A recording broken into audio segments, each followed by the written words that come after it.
Donc aujourd'hui, qu'est-ce qu'on va voir aujourd'hui en ce vendredi? Vendredi, je ne sais plus combien la date, de septembre 2020.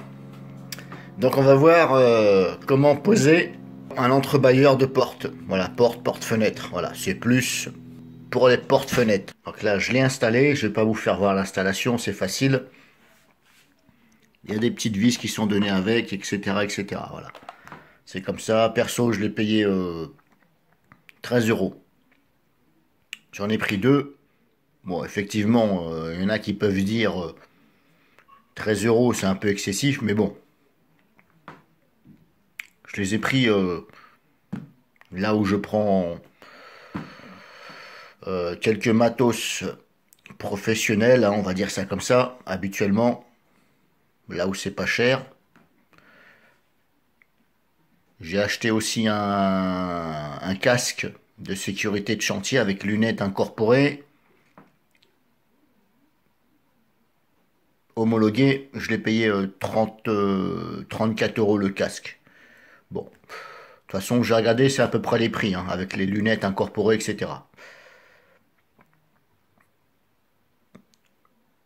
Donc là, je l'ai posé, je vais vous faire voir comment je l'ai posé.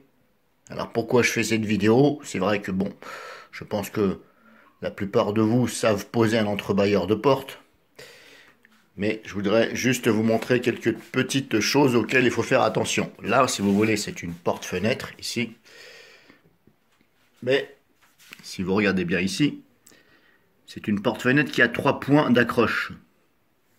Quand vous faites ça, il y a un point d'accroche ici, un en bas, qui est en dessous. Je ne vais pas vous le faire voir, c'est une tige qui ressort en dessous. Et pareil en haut. En haut, il y a une tige qui ressort. Bon, voilà. Ce qui se passe, c'est que à l'intérieur de ça, du bois là, ici tout le long, dedans, eh bien, il y a la tige en ferraille. Ben, vous ne la voyez pas parce qu'elle est dans le bois. Le problème, c'est que quand vous allez mettre ça, il faut faire attention.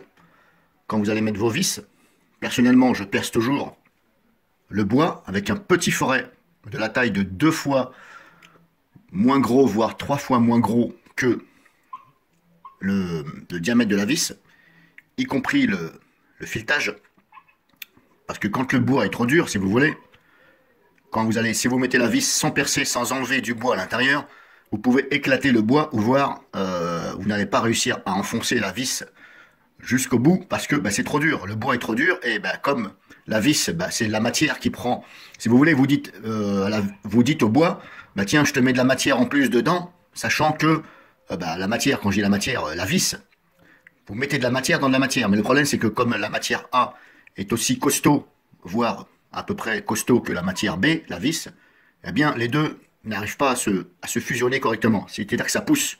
Quand vous mettez une matière dans une matière, forcément, le volume augmente. Mais là, c'est pareil. Quand vous mettez la vis dans le bois, quelque part, si vous voulez, le bois, il a tendance à vouloir prendre de l'épaisseur.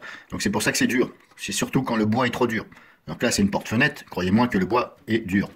Donc, c'est pour ça que je vous dis, il faut percer avec un petit forêt à métaux pour enlever un peu de matière de la longueur de la vis, afin que la vis puisse rentrer correctement. Mais attention, ne pas dépasser le diamètre de la vis, y compris le filetage. Normalement, il faut faire 2 fois moins gros que la vis, à peu près.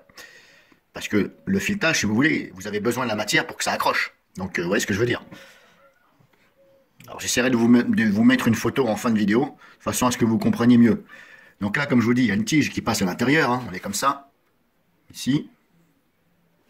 Donc, vu qu'il y a une tige qui passe à l'intérieur, c'est la tige qui monte à l'intérieur de là, qui ressort là-haut. Il y a un téton qui ressort. Donc, ce qui se passe, c'est que quand vous allez visser ici, vous voyez, là, je suis au bord. Je suis au bord, pourquoi? Parce que j'étais obligé de me mettre au bord, parce que vis-à-vis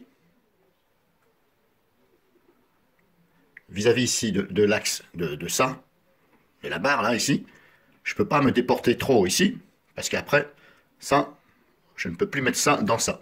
Du fait que, ça, faut que ce soit, si vous voulez, quand vous regardez d'aplomb comme ça, faut que ça, l'accroche ici, le rond, soit à l'extérieur de ça. Sinon, si vous mettez ça trop par là, le rond va se retrouver par là, et vous ne pouvez plus mettre la barre ici. Ça va toucher la porte et vous ne pouvez plus. Donc, il faut mettre au bord là. Mais attention au bord aussi, de ne pas éclater le bois. ici. C'est pour ça que je vous conseille de faire un petit trou. Si vous regardez là, il faut faire un petit trou. Ici, là où vous mettez les vis, là où il y avait des vis. Vraiment avec un forêt à métaux, tout petit. Hein. Là, j'ai dû prendre un forêt à métaux en millimètres. Je pense que ça faisait 1,5 mm peut-être. Voilà. Voire 1 mm. Il était vraiment fin, on va dire. C'est 2 fois la grosseur d'une aiguille. Ou grosso modo, voilà, c'est un cure-dent. Voilà, grosso modo, c'est un cure-dent standard. À peu près, voire peut-être un petit peu moins épais. Et donc j'ai percé de la longueur de la vis, bien entendu, afin que ça rentre bien dedans. Vous pouvez rajouter aussi de la colle sur la vis, mais c'est pas nécessaire si ça tient.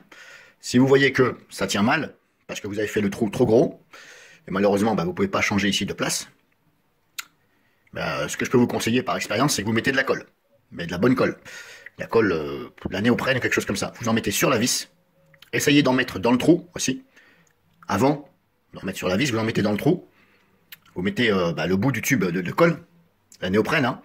Vous mettez bien, vous le plaquez bien sur le trou, et vous appuyez un tout petit peu, que ça rentre dans le trou, si vous voulez. Aidez-vous à l'aide d'un cure-dent, pour enfoncer la colle dedans. Pourquoi je dis de la néoprène? Parce que ça tient bien, et ça reste... ça ne coule pas trop, si vous voulez. Vous avez de la colle, attention, dès que vous commencez à l'ouvrir, ça coule de partout, laisse tomber, c'est vraiment merdique ça. Donc mettez de la néoprène par exemple, c'est un exemple. Et en ce moment-là, vous vissez vos vis si ça tient mal, et arrivez au bout, vous serrez pas trop fort, un tout petit peu, et vous laissez bien sécher. Et puis ça, vous ne le mettez pas. Vous attendez que tout sèche pendant au moins une journée facilement, ou voire 2 jours, voilà. Vous ne vous servez pas de ça pendant 2 jours, vous laissez sécher.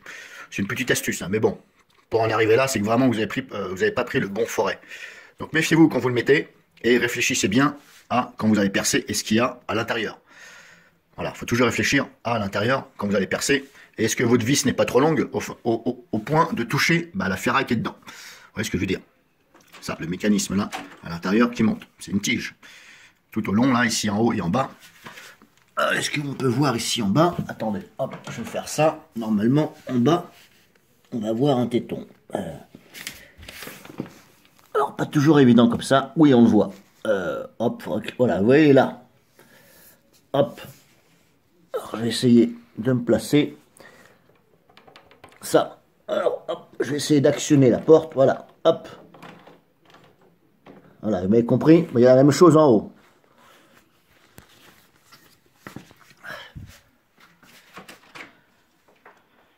Donc, une fois que vous avez placé, vous placez bien entendu les deux à la même hauteur. Ici, la même hauteur. Vous mettez déjà celui-ci. Et avant de le mettre, quand je dis vous le mettez, c'est-à-dire que... Voilà, je vais enlever ça. C'est un peu dur au début, c'est normal.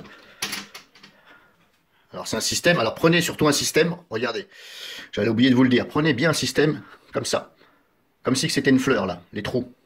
En fin de compte, c'est parce que, suivant la porte, l'ouverture et la fermeture, eh bien, vous avez besoin que ça se décale un peu comme ça. Plus vous allez loin, et plus l'angle se décale.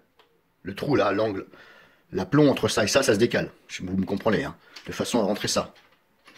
Voilà, de façon à rentrer ça. Donc c'est pour ça que je vous dis, prenez quelque chose, un système auquel vous êtes sûr qu'il y a plusieurs ici possibilités de mettre ça. Après ça, moi j'ai mis dans ce sens-là, mais vous le mettez dans le sens que vous voulez. Mais logiquement, c'est dans ce sens-là. Donc mettez ça à la même hauteur et vérifiez bien avant de commencer à percer, etc. Vérifiez bien, vous les positionnez comme ça à la main, et éventuellement demandez à une personne qu'elle vous tienne celui-ci, et regardez si la porte se ferme et ça ne touche pas. Vous voyez là, c'est... Hop. Alors je vous garantis, ça ne se touche pas. Hein. Voilà, hop, et là je suis fermé. Là je suis fermé, et il n'y a aucune gêne. Voilà, hop. Après, vous pouvez très bien, si vous n'avez pas d'autre solution, si vous voulez, comme je vous dis ça, vous le mettez dans le sens où ça vous arrange, mais tout en sachant que vous allez mettre ça, et tout en sachant que la porte, vous allez l'ouvrir. C'est le but. Le but de ça, c'est de maintenir une porte entrouverte, sans avoir à mettre de cale et de ficelle, etc. Et de façon à ce que quand il y a du vent, la porte ne puisse pas bouger, se refermer, etc. et ni s'ouvrir. C'est le but, un entrebâilleur. Donc ça, vous le mettez dans la position que vous voulez, je disais, et faites en sorte que, voilà, aidez-vous d'une personne pour le tenir, etc. Et n'hésitez pas à regarder, est-ce que ça va pas gêner, etc. etc. Bon, là-dessus, vous n'êtes pas bête, hein. Mais bon, vous savez, des fois, il y a des personnes, elles commencent à, si vous voulez, il y a des personnes, si vous voulez, elles réfléchissent après. C'est-à-dire que les mains, ils bougent avant de réfléchir. Ben, c'est comme ça qu'on fait des conneries. Voilà. Normalement, la logique, c'est le cerveau, il réfléchit, et après, on fait avec les mains. Et on réfléchit quand même. Bon, c'est pas méchant quand je dis ça, hein. C'est juste un petit conseil. Alors, il est vrai qu'il y a peut-être des kikous qui vont dire, mais toi, tu réfléchis pas, etc., etc. C'est possible. On est pas, malheureusement, sinon le mot con dans le dictionnaire n'existerait pas, hein, ou le mot imbécile. Sachant que vous en faites partie, hein. On a tous des points faibles quelque part. Donc, je préfère le dire parce que, voilà, au cas où j'ai un commentaire comme ça, c'est pas la peine de te fatiguer à laisser un commentaire comme ça, puisqu'il ne sera pas visible, et puis en plus, ton compte va être bloqué. Voilà. Donc voilà comment j'ai fait, je l'ai posé, et ce que je voulais dire, c'est que vous n'êtes peut-être pas obligé de mettre, si vous voulez, si vous voyez que ça touche là, vous n'avez pas d'autre solution, et ça touche, quand vous fermez, ça touche. Eh bien, essayez, dans ces cas-là, de décaler ça un peu plus bas, légèrement. Voilà, et que ça, ce soit un petit peu en dessous, à ce niveau-là, par rapport à ça.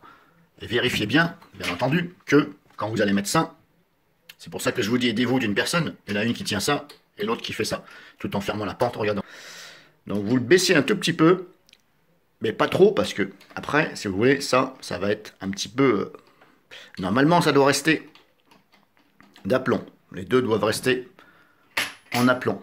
Mais si vous le décalez, je vous dis, c'est un tout petit peu. C'est si vous n'avez pas le choix, parce que vous voyez que ça touche. Après, comme je vous dis, c'est à vous de trouver le positionnement de ça. Hein. Ça se tourne. Hein. Bien entendu, il y a le schéma, si vous voulez, dans la boîte, dans le sachet là. Mais ne soyez pas non plus trop bête à suivre exactement, voilà. Voilà ce que je vous dis. Quand ils vous disent, par exemple, des fois, il faut mettre la vis A avant la vis B, bien entendu, ce sont des instructions, mais des fois, si vous voulez, quand vous mettez la vis B avant la vis A, ben, ça ne fait rien du tout et ça fonctionne très bien. Vous voyez ce que je veux dire? Donc voilà. Si vous avez des questions, ben, n'hésitez pas. Et puis, ben, j'y répondrai.